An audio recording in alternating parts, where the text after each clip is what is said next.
Phoenix Mesa Gateway Airport is set to open a new terminal. It's a 30,000 square foot expansion with a number of new gates along with new retail shops and restaurants. And to learn more, we welcome Brian O'Neill, CEO of Phoenix Mesa Gateway Airport. Good to have you here. Thanks, Ted. Congratulations on the expansion as well. I mean, before we get started, for those who aren't aware, and there might be people in Central West Valley who've never been to the airport, where is it?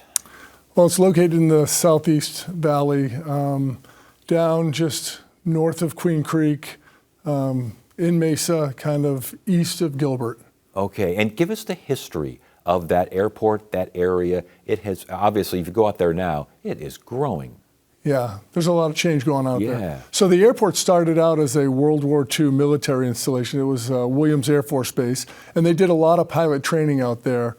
And in the 1993 BRAC closure, it was turned over to civilian use, and then Williams Gateway Airport Authority assumed ownership of it. Yeah, and now we got Phoenix Mesa Gateway Airport expanding now. How many new gates are, first of all, when does this all open up? The new terminal addition will open up next Wednesday, February 21st. And how many new gates? Well, it's a difficult question to answer because we are replacing a substandard 4-gate, 10,000 square foot facility with a 5-gate, 30,000 square foot facility. And what we learned during COVID is we had 4 gates, but if we ever had more than one flight out of there at a time, it was kind of an unhealthy environment. So we're actually going to get the preferential use of 4 more gates. So instead of 7 gates that we'll be able to operate out of simultaneously, we'll now be able to operate out of 11. Holy smell. Okay, and obviously traffic has increased out there. How much has it increased? Yeah, for the past several years, we've had record-setting passenger activity. Right now, we do about 2 million passengers a year. Allegiant is our largest airline, and they have nonstop service to about 45 destinations. We also have Sun Country that serves Minneapolis as well. I was going to say, and some of these are big-sized jets, and they go They're long all places. big-sized jets. Sure, they're either the Airbus 320 or the Boeing 737, so they're all large jets. Now, I know there's a glass walkway, apparently, that connects, the terminal to ticket centers or something like that? Yeah, the glass walkway actually connects the 5-gate terminal addition to the remainder of the terminal. So when I first got here back in 2015, there were 3 different terminals. There was gates 1 through 4, there were gates 5 through 8, and then there was gates 9 and 10 in 3 different buildings. And over time, we've been able to connect those. So now we have one building. We've got the South Concourse, the Mid Concourse, and the North Concourse. And retail shops, restaurants, more now? More and better. We've got Oso Brewing Company with a big indoor-outdoor. I mean, there's rarely you find an airport where past security you're able to go outside and enjoy the weather, but you can go to Oso Brewing Company and they've got the big garage door. They open it up and you can have an indoor-outdoor environment. We've got Panera. We've got Macayo's Mexican Foods. We've got some good concessions. Some familiar names out there, yeah. $28 million project, half from the federal grant. This is infrastructure bill helped out a lot with this, correct? It was our savior. So we had identified that we had the substandard facility, but we didn't have the money to make the corrections necessary. So when the administration and Congress passed the bipartisan infrastructure law, we were first in line with a shovel-ready project saying, we meet all the criteria.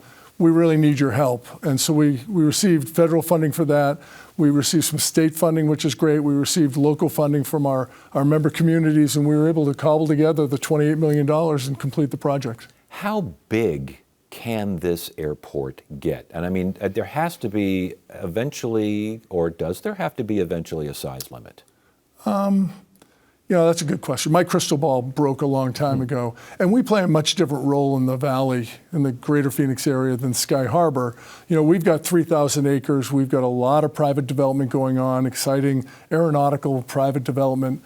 But I do think because the population growth in the Southeast Valley and the companies that are relocating there, I do think that you're going to see more airlines, you're going to see more opportunities, more nonstop destinations. So I would say that we'll never be a Sky Harbor, but right now we do 2 million passengers a year. We'll probably see 3 or 4 in the future and have more airlines and more destinations and more opportunity for our travelers. And you touched on this. It's a good point. I want to ask this question because, certain airports provide certain functions in other metropolitan areas. Where does this airport fit in the Phoenix metro area?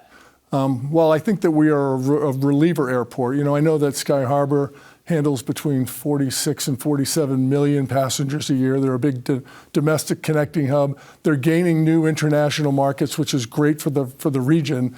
But I do think we'll be a reliever commercial service airport. And I also think that because of the 3,000 acres we have, we'll also have ancillary aeronautical businesses. We've got a lot of maintenance, repair, and overhaul companies. Gulfstream is building a big 225,000 square foot facility. Virgin Galactic is building 2 facilities, one for the mothership and one to manufacture spaceships. We've got Cessna, Embraer, Able, Textron, Boeing. They're all out there at the airport and they're all growing. So I think we play a different role, but it's an important role for the air transportation system of the greater Phoenix area. Well, it's going like gangbusters out there. Brian O'Neill, again, Phoenix Mesa Gateway Airport. Congratulations on your success. Thanks for sharing your story. We appreciate it. Thank you.